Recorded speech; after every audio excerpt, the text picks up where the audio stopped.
All right, Malik, I want to start out by going through some poetry with us. Are you familiar with poetry? Yes, I'm familiar with it.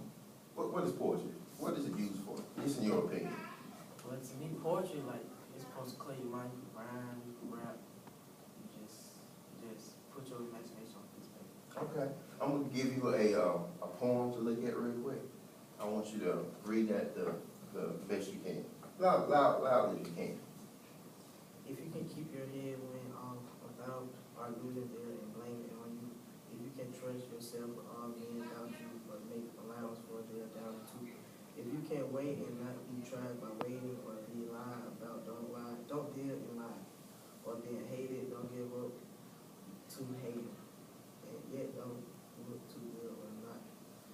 Nor talk too wise. If you can dream and not make dreams your master, if you can think and not make them your aim, if you can meet the trouble and disaster and trick those who improvise just the same.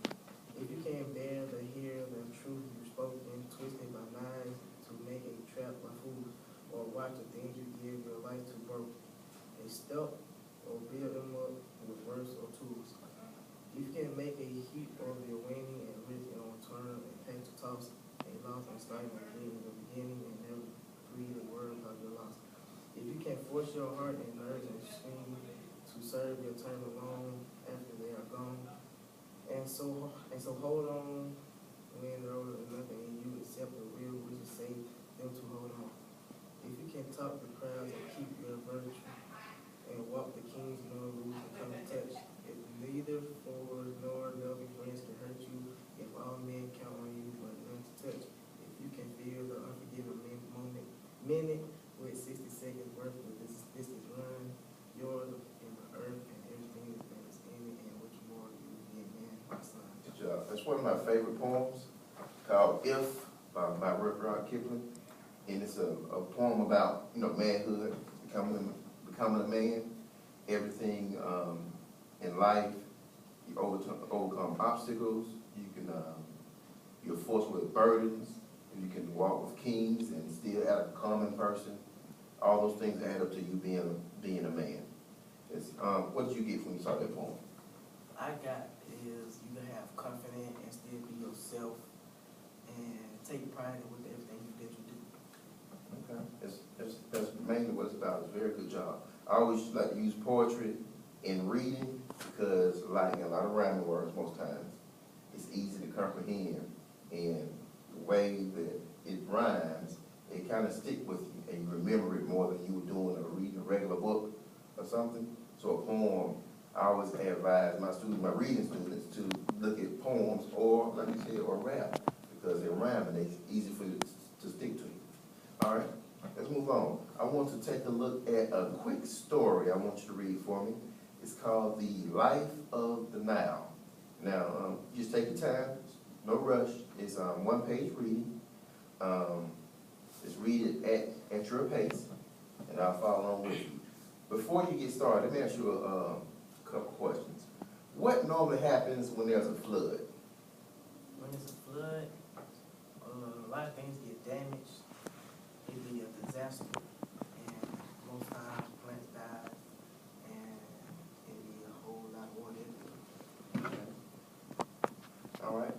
What does it mean if something thrives?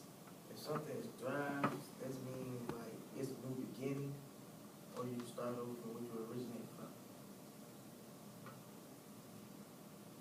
All right. What does it mean when it says a fertile land? That the land is fertile.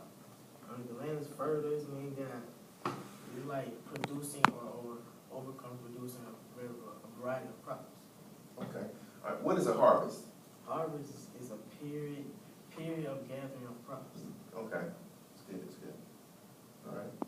Now, take a look at that. The Life of the Nile. Let me, I'm gonna read silently while you read aloud. The Nile River is the longest river in the world. It begins in East Africa and flows north of Egypt. It's surrounded by hot sandy desert. The Nile brought life to the people who lived by it. In ancient Egypt, the Nile irrigated land to stretch about 5 miles on both sides of the river. This is where Egyptian citizens began and agriculture thrives. The Nile overflowed because of the heavy rains in the East Africa.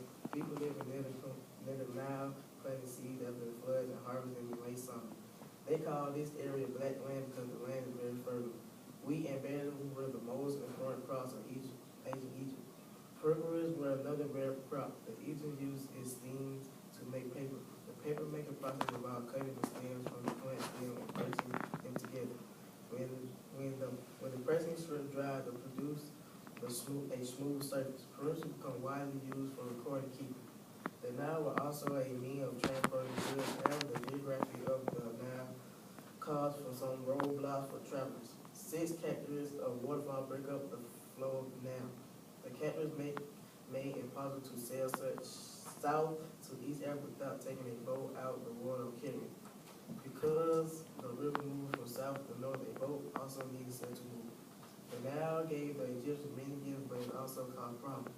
Although the Nile did not flow regularly, it does not always do the same way. Sometimes heavy rains cause too much water to overflow. Crops were destroyed and plants lose their lives. Other times the Nile did not flow enough and crops could not grow. When this happened, Egyptians used the food they stored from surprise harvests. All right, good job, good job. All right, now reading that story, I'm gonna ask you to read, just from what you just read, retell some of the facts that you can think of. So anything that you think of that you just read. The one fact is that when it's flood, people plant seeds around the Nile and they harvest in the late summer. Okay. And they use this crop called purpurus, and they use the steam to make paper. They cut it and strip it, then they use it to paper making. Okay. Anything else you can think of?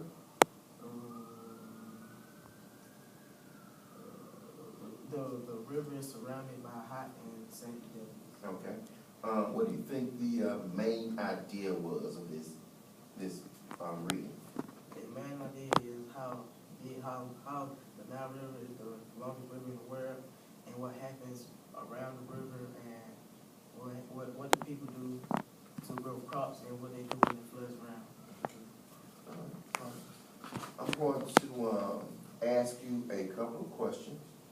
And just answer the best way you can. Don't feel stressed or anything like that. Just the best way you can. You need to answer that because the first one says, "What is the passage mainly about?" And you told me the importance of the Nile and how it helped eat. Good job. All right. From the story, why did the Nile River overflow? The Nile River overflow because when they say it rains a lot, Okay. and then when it rains a lot, the water keep building this overflow. Okay. Name one important crop that the Egyptians grew. Peppers. All right.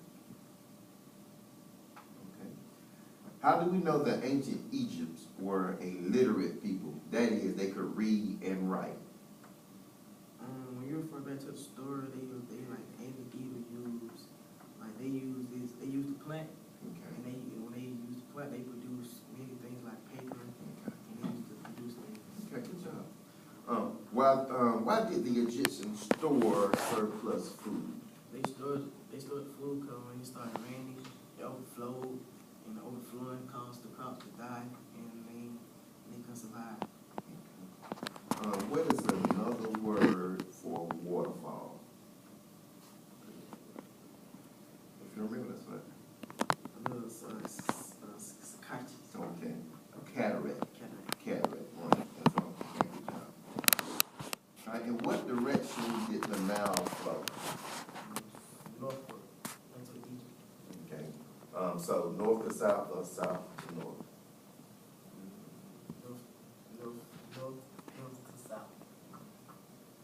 Okay. Why would a boat need a sail to travel to the south? They need it because sometimes they said it be having problems and it be blocking path for travelers. Okay. All right. Good job. Good job. Good job.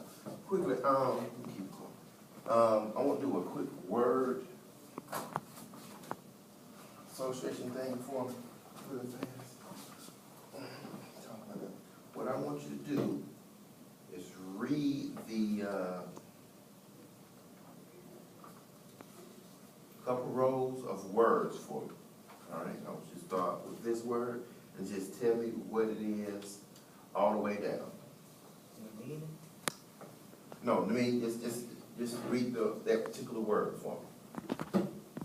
So that first one, for instance, if I went to the previous one, I would just say scanning, business development. Just saying the words straight down. A bridge, Okay. signs, abolish, trucker, apartist, elementary, comment, necessity, gallery, reliance.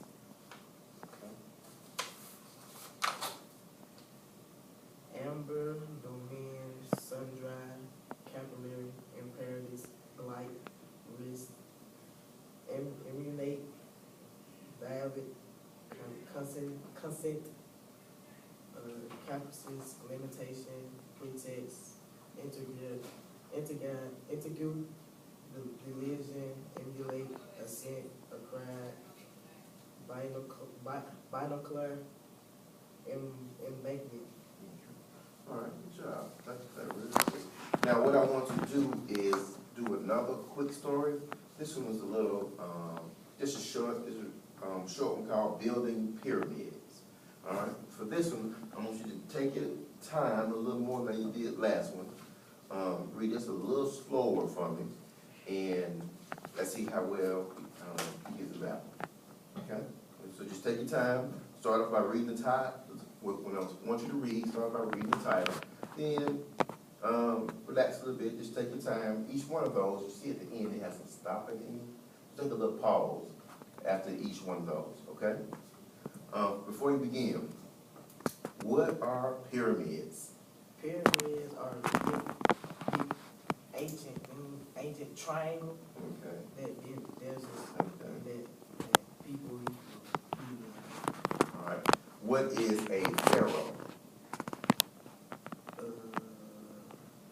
If you don't know, it's fine. Just your best guess. What is a pharaoh? Well, I say a pharaoh is people who believe in kings. What is a mummy? A mummy is people. It's a dead, like they died, like people who it's like a person who died and they put him in a little casket with the arms crossed. Okay. All right. What is an archaeologist? Archaeologists are people who study the pyramids Okay. and hope to find. Okay. Okay, that's good. That's good. All right.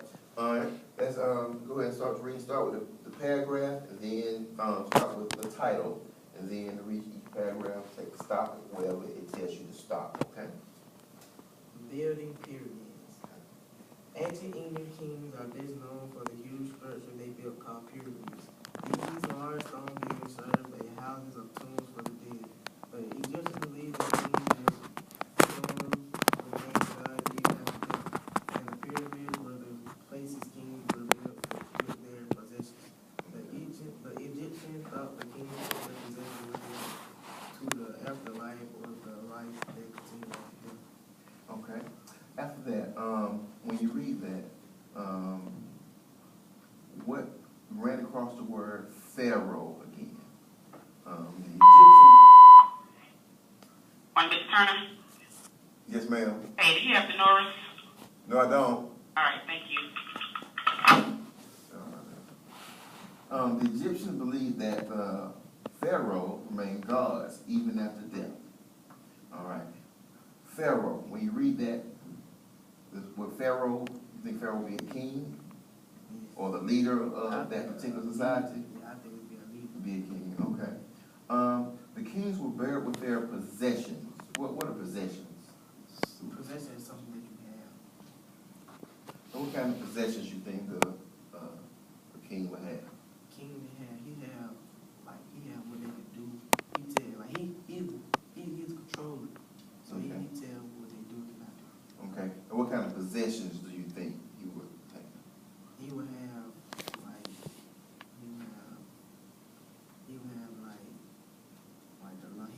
he's the controller of everything. So he'll have possession of like what they could do. Or he like basically controlling their life. Okay, so like laws. Yeah. Okay. All right. Let's go to the next paragraph.